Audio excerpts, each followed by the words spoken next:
The CTO leaned across the polished glass table, his voice cold, clipped. That non-compete means you don't write a single line of code for a year. I didn't flinch, I just smiled. He thought he'd buried me. 12 months later, in court, I watched the judge's lips move, reading one sentence from a new state law. That was all it took. Their lawyer froze, pale as chalk, then turned to me. His whisper trembled. She knew. The whole time, she knew. Back then, I was their star engineer, the one who built their flagship product from scratch. Nights blurred into mornings as I stitched code into a system that made them millions. I thought loyalty meant something. Then came the promotion meeting. They sat me down with champagne smiles, congratulated me, then slid a contract across the table. A raise, yes, but buried on page 17 was a clause, a trap. Non-compete, 1 year. I laughed at first, said I trusted them, signed without hesitation. That was my mistake. 3 weeks later, the betrayal surfaced. I came into the office to find my access revoked, my email deactivated, my designs repackaged under someone else's name, my work, my life, erased with the stroke of a key. The CTO called me in that afternoon, smirk sharp as glass. You'll land on your feet, just not in this industry, not for a while. He tapped the contract, his contract. I felt the weight of my own signature pressing against my chest like a brand. Shock doesn't last. It curdles into clarity. I didn't scream. I didn't beg. I went home, poured a glass of water, and opened the document again, line by line, clause by clause, word by word. That night, something inside me shifted. I wasn't a victim. I was an architect. Contracts were code, and every code had an exploit. The first thing I learned was patience. Non-compete law wasn't static. It was a battlefield.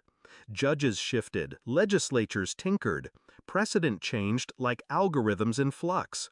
So I watched, I researched. While they grew fat on my work, I collected statutes like ammunition. Late nights in legal forums, early mornings in law libraries.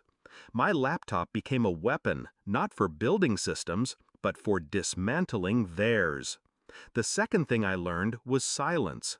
I didn't fight them, didn't send angry letters. I vanished. To them, I was finished. Just a waitress, working night shifts at a bar to pay rent. I let them believe that. Every drink I poured was cover. Every fake smile, camouflage. Because while they mocked me, I studied. And then, it happened. A whisper on a legal blog. A bill moving through state legislature. A revision to labor law. One clause buried on page 203, non-competes exceeding 6 months are void in this jurisdiction. My pulse quickened. The trap they thought I was locked in had just been outlawed. I didn't rush. No, that would have been sloppy. I waited. Let the law pass. Let it settle, unnoticed by them, overshadowed by bigger headlines. And I built. Quietly. Not with code, but with connections. Lawyers who owed me favors. Former colleagues they hadn't paid properly. Investors with grudges. Piece by piece, I constructed a case as meticulous as any software I'd ever engineered. 12 months passed. The day of reckoning arrived in a courtroom that smelled of dust and fear. My father would have called it poetic justice. The same company that branded me obsolete, now forced to face me on record. The CTO swaggered in, confident, his attorney carrying the contract like a weapon. She signed it, their lawyer boomed. She is bound. I stayed silent, calm, and at the precise moment I signaled my lawyer. Just like flipping a switch, she stood, produced the statute. The room shifted. The judge adjusted his glasses, and then, with a single sentence, everything unraveled. The non-compete in question is unenforceable by current state law. Silence. Then the CTO's face cracked, rage leaking through. His lawyer stammered, papers trembling in his hands. He turned toward me, voice hoarse. She knew. The whole time she knew. Yes, I knew.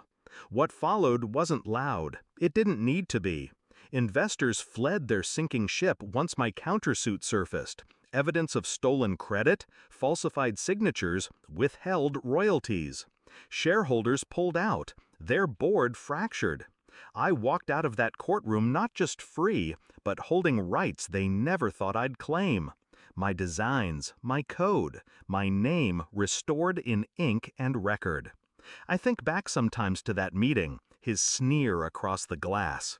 You don't write a single line of code for a year. He was right. I didn't. Instead, I rewrote something far bigger. I rewrote their story.